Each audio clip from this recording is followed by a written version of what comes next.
Hi నండి Satish. Tamil Nadu assembly ఎన్నికల్లో అన్నా డిఎంకే పార్టీ నుంచి పోటీ చేస్తున్న 58 ఏళ్ల లేమా రోజ్ పేరు ఇప్పుడు దేశమంతా మారుమోగుతోంది. కేవలం 6వ తరగతి వరకు మాత్రమే చదివిన ఆమె ఎన్నికల అఫిడవిట్ లో 1050 కోట్ల వ్యక్తిగత ఆస్తులు చూపడంతో ఆ తమిళనాడు స్టేట్ లోనే నెంబర్ 1 రిచెస్ట్ క్యాండిడేట్ గా రికార్డు క్రియేట్ చేసింది. అట్లాగే లేమా రోజ్ తన కుటుంబం మొత్తం ఆస్తుల విలువ 5863 కోట్లుగా ప్రకటించి అందరిని ఆశ్చర్యపరిచారు. కానీ అసలు ట్విస్ట్ అది కాదు.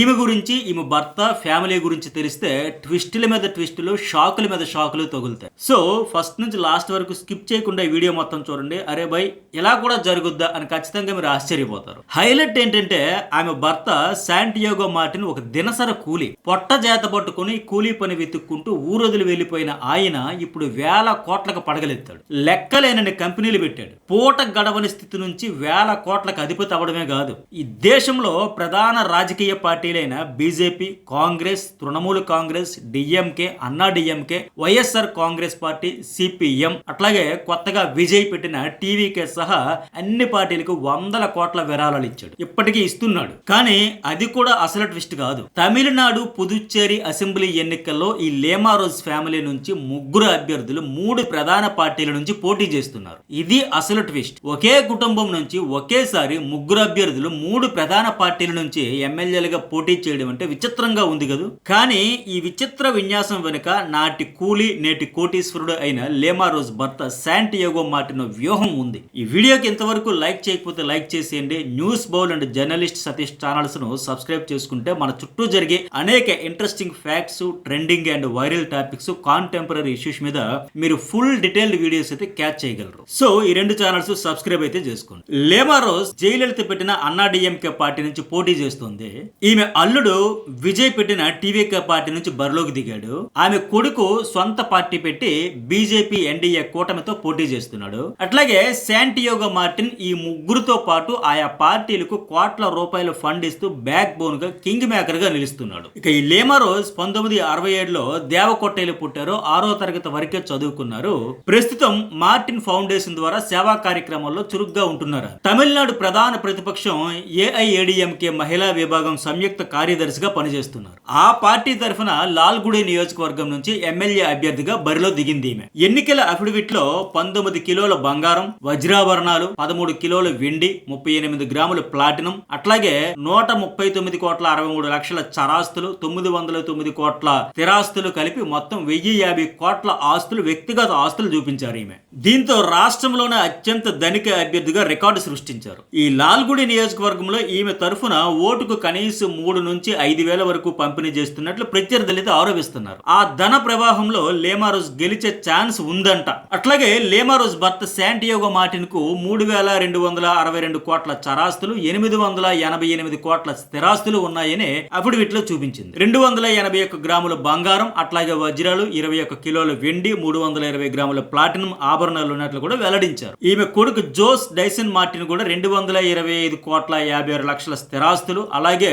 439 కోట్ల 21 లక్షల విలువ చేసే స్థిరాస్తులు ఉన్నట్లు కూడా తెలిపింది. ఈయన పుదుచ్చేరిలో లక్ష్య జననాయక కచ్చి ఎల్జేకే అనే పార్టీ సొంతంగా పెట్టాడు. అక్కడ ఎన్డీఏ కూటమిలో భాగంగా ముఖ్యమంత్రి అభ్యర్థిగా రేసులో ఉన్నాడు. ఈయన పేరుకు ఎన్డీఏ కూటమిలో భాగమే అయినా ఈయన ధనబలంతో అక్కడ బీజేపీకే ఎసరు పెట్టేస్తున్నాడు. మార్టిన్ ఫౌండేషన్ ద్వారా ఆ పార్టీ లీడర్లను, క్యాడర్ను తన చెప్పు చేతుల్లోకి తెచ్చుకుంటూ ఇప్పటికే పై చేయి అయితే సాధించాడు. పుదుచ్చేరి రాజకీయాల్లో తన ముద్ర అయితే వేస్తా ఉన్నాడు. నామమాత్రంగా బీజేపీతో పొత్తు పెట్టుకున్న అనేక మంది శాసనసభ్యులు ఈ జోస్ చార్లెస్ మార్టిన్ వైపు ఇప్పటికే చేరిపోయారు. ఎందుకంటే ఎల్జేకే వనరుల ఆకర్షణకు ఈ బీజేపీ విచ్ఛిన్నం అవుతుంది, ఎల్జేకే స్ట్రాంగ్ అవుతుంది. ఇంకా లేమా రోజ్ శాంటియాగో మార్టిన్ల అల్లుడు ఆదవ అర్జున, ఇతడి పేరు కూడా ఇప్పుడు తమిళ రాజకీయాల్లో మారు మోగిపోతుంది. ఎందుకంటే ఆయన సామాన్య రైతు కుటుంబం నుంచి వచ్చి ఇప్పుడు తమిళ స్టార్ హీరో విజయ్ స్థాపించిన తమిళగ వెట్రి కజగం టీవీకేలో కీ రోల్ ప్లే చేస్తున్నాడు.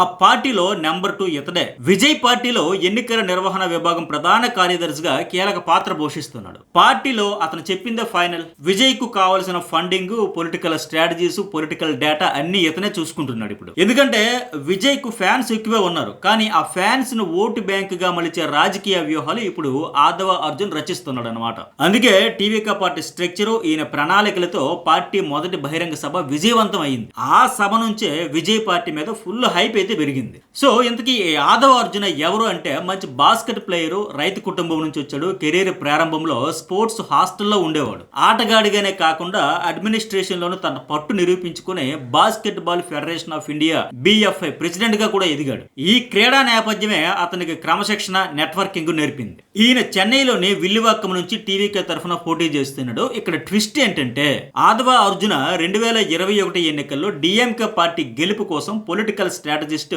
ప్రశాంత్ కిషోర్ లో అహర్నిశలో కష్టపడ్డాడు. కోట్ల రూపాయలు ఖర్చు పెట్టాడు. తన పొలిటికల్ కన్సల్టెన్సీ ద్వారా తెర వెనుక వ్యూహకర్తగా పనిచేశాడు. ఆ ఎన్నికల్లో డిఎంకే గెలుపులో ప్రశాంత్ కిషోర్ ఐపాక్ పేరు పైకి వినిపించిన తెర వెనుక గ్రౌండ్ లెవెల్ లో హార్డ్ వర్క్ చేసింది మాత్రం Aadhav Arjuna. Data collection, logistics, election management లో ఈయన కీలక పాత్ర పోషించాడు. కానీ తర్వాత ఇగో క్లాషెస్ వల్ల ఆ పార్టీకి దూరం అయ్యాడు. ఇప్పుడు ఎలాగైనా డిఎంకే పార్టీని అధికారం నుంచి దించాలని ట్రై చేస్తున్న విజయ్ కు కుడి భుజంలా మారాడు. భార్య, కొడుకు, అల్లుడు ఇలా ముగ్గురు 3 పార్టీల నుంచి బరిలో దిగడం వెనుక శాంటియాగో మార్టిన్ మాస్టర్ ప్లాన్ ఉంది. ఎందుకంటే ఈయన బ్యాక్గ్రౌండ్ అల్లాటప్ప బ్యాక్గ్రౌండ్ కాదు, మామూలుడు కాదు.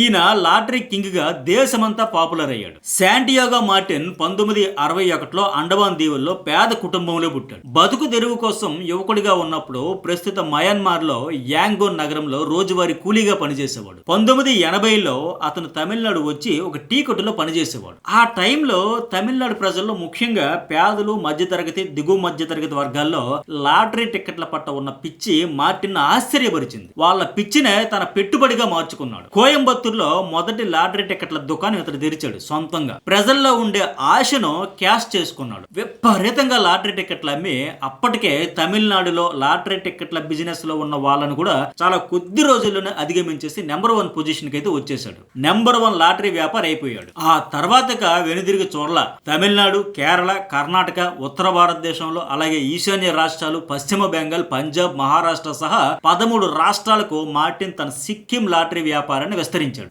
భూటాన్, నేపాల్లో కూడా తన వ్యాపారాన్ని ప్రారంభించాడు. అక్కడ అతడే లాటరీ టికెట్లకు ఏకైక పంపిణీదారుడు కావడంతో, డీలర్ కావడంతో వాటిపై పేటెంట్ కూడా పొందాడు. All India federation of lottery trade and allied industries అనే సంఘానికి ఆయన అధ్యక్షుడు కూడా. ఆ టైంలో ఒక రోజుకి 1,20,00,000 లాటరీ టికెట్లు అమ్మేవాడు. ఆ తర్వాత మార్టిన్ గ్రూప్ గా వేల కోట్ల గ్రూప్ ఆఫ్ కంపెనీస్ కు ఎదిగాడు. ఎందుకంటే లాటరీతో పాటు construction, property development, real estate, hospitality, textiles, fabrics, education, power, media, entertainment, సినిమాలు, స్టీల్ ఇట్లా అన్ని రంగాల్లో కూడా మార్టిన్ తన వ్యాపారాన్ని విస్తరించాడు. అయితే మార్టిన్ వ్యాపారాల్లో అవకతవకలు, కేసులు, వివాదాలు కూడా లెక్కలేనన్ని ఉన్నాయి. ఇన్కమ్ ట్యాక్స్ కేసులు, ఈడీ కేసులు, అట్లాగే అమ్ముడుపోని లాటరీ టికెట్ల నుంచి కూడా బహుమతి సొమ్మును క్లెయిమ్ చేసుకోవడం. అంటే ఓ టికెట్ ఎవరు కొనకపోయినా ఆ టికెట్కే లాటరీ పేలింది అని చెప్పేసి ఆ డబ్బులంటే ఇతడు సొంతం చేసుకోవడం, లాటరీ డ్రాలను తారుమారు చేయడం వంటి అనేక ఆరోపణలు ఆయనపై నమోదయ్యాయి. 2003లో ఈ లాటరీ టికెట్ల వల్ల ప్రజలు ఆర్థికంగా నాశనం అవుతున్నారు, ప్రాణాలు కూడా పోయే పరిస్థితి వస్తుంది అనే నివేదికల ఆధారంగా అప్పటి తమిళనాడు ముఖ్యమంత్రి జయలలిత ఈ లాటరీ టికెట్లను తమిళనాడులో పూర్తిగా బ్యాన్ చేసేశారు. ఇది అతడి వ్యాపారానికి పెద్ద ఎదురు దెబ్బ. అట్లాగే 2011లో జయలలిత అధికారంలో ఉన్నప్పుడు భూ కబ్జాకు సంబంధించిన ఒక కేసులో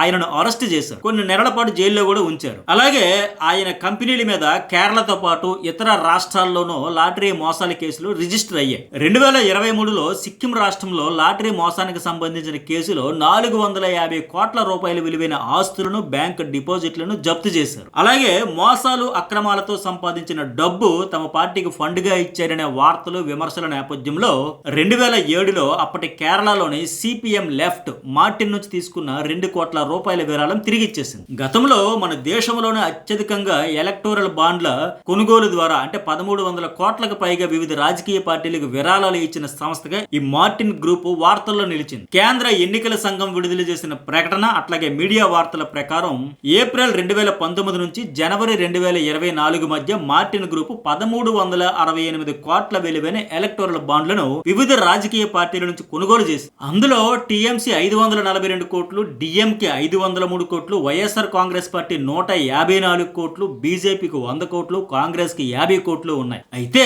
ఇతని వ్యాపారాల మీద కేసులు, ఆరోపణలు ఉన్న నేపథ్యంలో ఈ రాజకీయ పార్టీల పారదర్శకత మీద తీవ్ర విమర్శలు వచ్చాయి. అప్పటికే మనీ లాండరింగ్ ఆరోపణలపై ఈడీ విచారణను ఎదుర్కొంటున్న మార్టిన్ కుటుంబం ఈ రాజకీయ పార్టీల అండతో తమ వ్యాపార సామ్రాజ్యానికి రక్షణ కవచం ఏర్పాటు చేసుకోవడానికే ఇలా ముట్ట చెబుతోంది అనే విమర్శలు దేశమంతా వినిపించే పెద్ద దుమారం అయితే రేగింది. ఏ ఒక్క పార్టీ కూడా సొంత పూస కాదా, ఇన్ని పార్టీలకు ఇతను ఫండింగ్ ఇస్తుంటే అవి తీసుకుని మీరు రాజకీయాలు చేస్తారనే విమర్శలు అయితే తీవ్రంగా వచ్చాయి. 2019లో కేంద్ర హోంశాఖ మార్టిన్ గ్రూప్ మోసపూరిత కార్యకలాపాలపై అలర్ట్ గా ఉండాలని అన్ని రాష్ట్రాలకు హెచ్చరిక జారీ చేసింది. పన్నులు ఎగవేయడం, నిషేధించిన రాష్ట్రాల్లో లాటరీ టికెట్లు అమ్మడం, 1000 కోట్లకు పైగా లెక్కల్లో చూపిన ఆదాయాన్ని కలిగి ఉండడం వంటి అనేక ఆరోపణల నేపథ్యంలో భూ కబ్జాలు సరాసరి ఇలాంటి హెచ్చరికలు అయితే జారీ చేశారు. So future gaming, Martin group అనుబంధ కంపెనీల బ్యాంకు ఖాతాల నుంచి 2019లో 250 కోట్లు, 2022లో 409 కోట్ల 92 లక్షలు,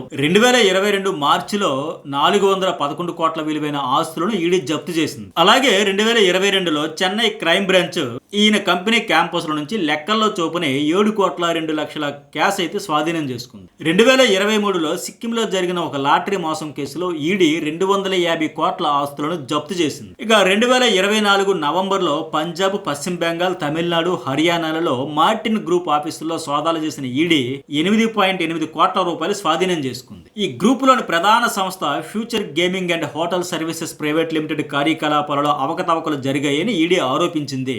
అవి ప్లస్ మనీ లాండరింగ్ దర్యాప్తులకు సంబంధించి 600 కోట్లకు పైగా విలువైన ఆస్తులను జప్తు చేసింది. అయితే వీటన్నింటిలో ఇంతవరకు ఈయన దోషిగా తేలలేదు. సో ఇది పరిస్థితి. 6వ తరగతి మాత్రమే చదివింది. వ్యక్తిగత ఆస్తులు 1050 కోట్ల వరకు ఉన్నాయి. కుటుంబ ఆస్తులు 5000 కోట్ల పైనే ఉన్నాయని రిచెస్ట్ క్యాండిడేట్ అని ఓదరగొడుతున్న మీడియా ఈమె కుటుంబం వెనకున్న ఈ కథను మాత్రం తవిదీయట్లేదు. ఎలక్షన్ టైంలో ఈ కేసులు వ్యాపారాలకు అడ్డంకి ఉండకూడదనే అటు బీజేపీ, ఇటు డిఎంకే, అన్నా డిఎంకే, టీవీకే పార్టీలను కూడా వదలకుండా ఈ కుటుంబం నుంచి 3 పోటీ చేస్తున్నారు. ఒక్కొక్కరు ఒక్కొక్క పార్టీలో కీలక పాత్ర పోషించాలని ఒక్కొక్క పార్టీ నుంచి బరిలోకి దిగారు. తమిళనాడు, పుదుచ్చేరి దాటి ఇటు ఏపీలో వైఎస్ఆర్ కాంగ్రెస్ పార్టీ, వెస్ట్ బెంగాల్లో టీఎంసీ పార్టీలు కూడా ఎలక్టోరల్ బాండ్లు కొని సహాయ సహకారాల కోసం ప్రతి పార్టీలో తన మనుషులు ఉండాలి, తమ మాట చెల్లాలి, తమ వ్యాపార సామ్రాజ్యం ఇలాగే కొనసాగాలి అనే ఈ ప్లాన్ వేసింది Martin and family. So April 9, 23 తేదీలో జరిగే పోలింగ్ లో తమిళనాడు, పుదుచ్చేరి ప్రజలు ఈ కుటుంబాలకు ఎలాంటి తీర్పు ఇస్తారో చూద్దాం. ఈ వీడియోకి ఎంతవరకు లైక్ చేయకపోతే లైక్ చేయండి. జర్నలిస్ట్ సతీష్ న్యూస్ బోల్ 2 ఛానల్స్ కూడా సబ్స్క్రైబ్ అయితే చేసుకుంటే మన చుట్టూ జరిగేలాంటి అనేక టాపిక్స్ మీద రెగ్యులర్గా వీడియోస్ అయితే అప్లోడ్ అవుతూ ఉంటాయి.